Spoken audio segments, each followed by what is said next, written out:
નમસ્કાર મિત્રો, education with Jignesh ચેનલમાં તમારું સ્વાગત છે અને હું છું જિગ્નેશ. મિત્રો, ગયા વિડીયોમાં આપણે તમને કહ્યું હતું કે આ વિડીયોમાં જે પણ કોમેન્ટો આવશે એ કોમેન્ટમાં અમુક જે કોમેન્ટો હશે એ કોમેન્ટ ઉપર આપણે વિડીયો બનાવીશું અને તમારા જવાબ ઉપર ચર્ચા કરીશું. તો ચોક્કસથી આ વિડીયો જે છે એ તમારી કોમેન્ટોના જવાબો છે. એમાં થોડી ઘણી જે કોમેન્ટો જે હતી મહત્ત્વની હતી અને જે મોટાભાગના ઉમેદવારોને અમુક વસ્તુ લાગુ પડતી હોય છે એવા પ્રશ્નો મેં લીધા છે. બાકીની કોમેન્ટોના જવાબ મેં વિડીયોની અંદર જ આપી દીધેલા છે. તો વિડીયો આપણે શરૂ કરીએ, પણ એ પહેલાં હું તમને એક વસ્તુ કહેવા માગું છું કે જ્યારથી આપણી ચેનલ આપણે ચાલુ કરી છે, શિક્ષક ભરતીના આપણે વિડીયો મૂકીએ છીએ, તો ઘણા એવા લોકો છે કે જે દિલથી સપોર્ટ કરી રહ્યા છે. એમનો ખૂબ ખૂબ આભાર વ્યક્ત કરવા માગું છું. અને એ લોકોનું તમે જે પણ લાઈક કે કોમેન્ટ કરો છો તો અહીંયા મને નામ શો થતું હોય છે. અને જે પણ લોકોએ અહીંયા વધુમાં વધુ માત્રામાં અત્યાર સુધી કર્યા છે એમના હું નામ બતાવીને આભાર વ્યક્ત કરવા માગું છું. અને ઇન ફ્યુચર તમારું પણ જો નામ ઉપર આવે તો ફરીથી આપણે જ્યારે પણ વિડીયો બનાવીશું તો ફરીથી બીજા પણ નામ આપણે લઈશું. તો અહીંયા સૌપ્રથમ તમે જોઈ શકો છો કે જે આઈડી જે છે હું તમને અહીંયા બતાવું છું. જિજ્ઞા પટેલ છે. અહીંયા આપણા જે છે વિડીયોમાં લગભગ 56 જેટલી કોમેન્ટો એમની આવેલી છે, સારી એવી કોમેન્ટો. દિવ્યેશ પરમાર કરીને આઈડી છે. પૂનમ રોનક રાઠોડ છે, 52 જેવી કોમેન્ટો કરેલી છે. જિગ્નેશ શુક્લ છે, 17 જેવી કોમેન્ટ. જીગર કરીને આઈડી જે છે 63 જેવી કોમેન્ટ કરેલી છે. અને આ મોટા મેક્સિમમ જે મોટા ભાગના છે એ લોકોમાંથી આપણા હાર્ટ પણ આપણા તરફથી ત્યાં એમને સેન્ડ કરેલું છે. તો તમામનો ખૂબ ખૂબ આભાર છે. ત્યારબાદ તમે જોઈ શકો છો વૈશાલી સોલંકી. તો લગભગ દરેક વિડીયોની અંદર એમની સારી કોમેન્ટ હોય જ છે. વિજયકુમાર વાઘેલા, કિયાન એન્ડ મોમ કરીને એક આઈડી છે. મનીષ દુધાગરા કરીને આઈડી છે. તો સારો એવો સપોર્ટ અત્યાર સુધી કર્યો છે આ લોકોએ. આગળ વાત કરું તો કેશવ સુથાર કરીને એક આઈડી છે. વિશાલ પંચાલ છે. મુકેશભાઈ ચૌધરી છે. પટેલ બિપિન છે. વિજય રાજપૂત છે. તો સારી એવી કોમેન્ટ અને લાઇકો આપણા વિડીયોમાં કરે છે, તો બધા એનો ખૂબ ખૂબ આભાર માનું છું. ત્યારબાદ જે છે અહીંયા જોઈ શકો તો ન્યૂટન જે નેટવર્ક કરીને એક આઈડી છે. અને જયંતકુમાર પરમાર છે. કેયુર ચાવડા છે, બરાબર. પંચાલ આઈડી એક છે. અને આ બીજા બનાવ આઈડી છે કે જેઓ આપણને સપોર્ટ કરે છે. તો ખૂબ જ આભાર છે બધાનો, જે પણ લોકો દિલથી સપોર્ટ કરે છે. આ મેન વધારે કોમેન્ટ અને લાઇકવાળા જે પણ લોકો છે એ લોકોનું મેં મેક્સિમમ અહીંયા તમને બતાવ્યું છે. એ સિવાય પણ તમે ઘણા બધા સપોર્ટ કરો છો, એ બદલ તમારો ખૂબ ખૂબ આભાર છે. અને જે પણ માહિતી આપણી જે છે એ લોકો સુધી તમે પહોંચાડવામાં મદદ કરો છો. હવે આપણે વધારે સમય તમારો ના લેતા જે સીધી તમારી કોમેન્ટ પર આવીએ. સૌથી પહેલાં કોમેન્ટની વાત કરીએ છીએ.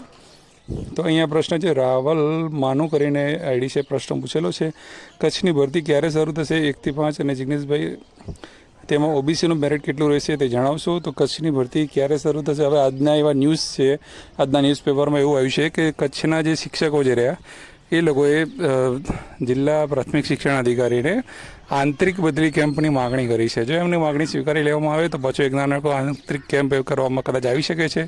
નહીં તો 1 થી 5 સામાન્ય અને 6 થી 8 સામાન્ય પૂરું થશે, પછી જ કચ્છની ભરતી ચાલુ થશે એવું છે. રહી વાત મેરિટની, ઓબીસીનું મેરિટ કચ્છનું, તો આપણે ઓલરેડી આપણી ચેનલ ઉપર એક વિડીયો બનાવેલો છે, તમે જોઈ લેજો. બીજી વાત કરીએ આપણે, બીજું જે કોમેન્ટ આવેલી છે એની, તો એવી કોમેન્ટ છે કે કેટેગરીમાં જો પૂરતા ઉમેદવાર ના મળે તો જે છે એ જગ્યા જે છે કન્વર્ટ થાય કે કેમ છે, એવો કંઈ સવાલ પૂછેલો છે. તો જોઈ લઈએ આપણે. મીરુ કરીને આઈડી છે, મીરુ હરિયાણી, કે સર કેટેગરીમાં પૂરતા ઉમેદવાર ના મળે તો છેલ્લે આ જગ્યા ઓપનમાં કન્વર્ટ થાય ખરી? તો ઓપનમાં જગ્યા કેટેગરીના ઉમેદવાર ના મળે તો ઓપનમાં કન્વર્ટ થાય એવું તો અન્ય માધ્યમની અંદર હોય છે. ગુજરાતી માધ્યમમાં અત્યાર સુધી એવું નથી થયું.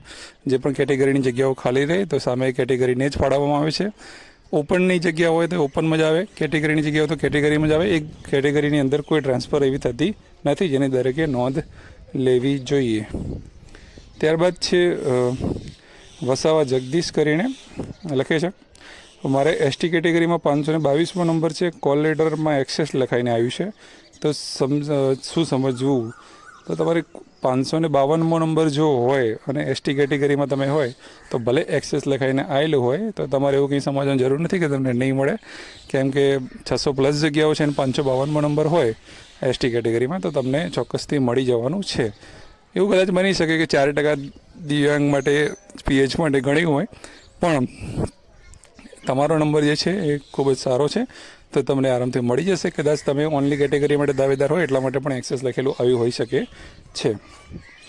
આગળ વાત કરીએ, વિવેક લખે છે કે સર ઇંગ્લિશ વિષયમાં કુલ 393 જગ્યા આપેલી છે, તેમાંથી પીએચ કેટેગરીની જગ્યા કેટલી હોય એમાંથી પ્લીઝ જણાવજો.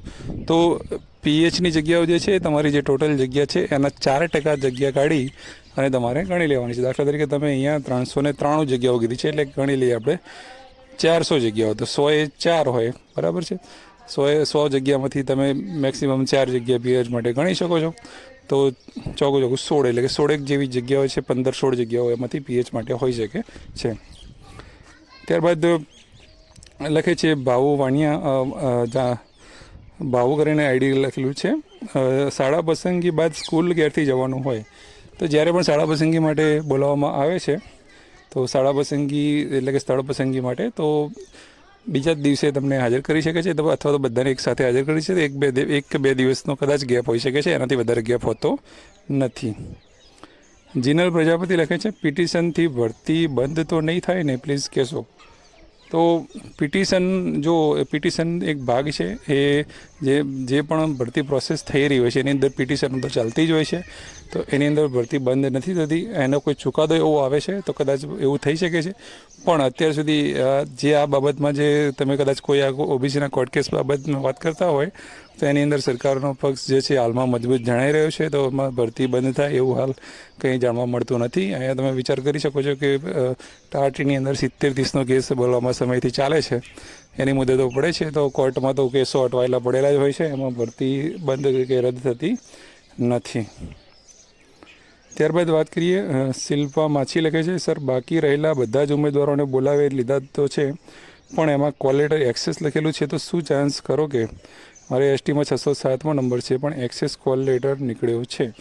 અગાઉ આપણે વાત કરીએ એવી રીતે એક્સેસ કોલ લેટર નીકળ્યો હોય તો ચિંતા કરવાની જરૂર નથી, અને ખાસ કરીને એસટી કેટેગરીમાં તમને જે છે એ મળી જવાનું છે. 607 નંબર જે છે એ સારો કહેવાય. પછી લાસ્ટ કોમેન્ટ આપણે જોઈશું. રોહિના બારડ લખે છે કે 6 થી 8 જિલ્લા સિલેક્શન પહેલાં આવશે કે 1 થી 5નું સ્કૂલ સિલેક્શન પહેલાં આવશે. તમારો સવાલ ખૂબ જ વ્યાજબી છે કે હાલમાં એ પ્રમાણે ચર્ચાઓ થઈ રહી છે કે 1 થી 5નું જે છે 9 તારીખે જિલ્લા પસંદગી પૂરી થઈ જવાની છે. હવે 6 થી 8ની વાત જે આપણે ગઈ વિડીયોમાં પણ કરી હતી કે જે 6 થી 8નું જે છે એ એવી રીતે વિભાગે આપણને કહેલું હતું સમિતિ દ્વારા કે 1 થી 5ની જિલ્લા પસંદગીની પ્રોસેસ પૂર્ણ થયા બાદ ચાલુ થશે, એટલે હવે સ્થળ પસંદગીને એના સાથે કંઈ લેવા દેવા નથી.